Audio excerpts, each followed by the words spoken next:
one place that you can see all the manufacturers and see the new equipment, see the new technologies, meet people to talk about your upcoming projects, your clients' upcoming projects, and so it gives you a great opportunity to use that time to meet them.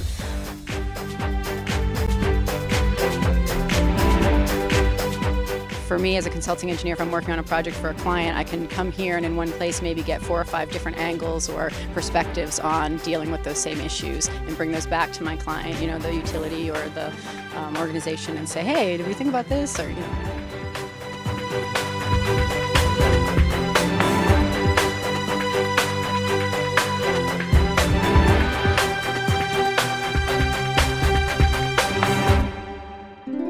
How long have you as a team been working on this presentation for the competition? We started in about April, and we've been meeting weekly up until now.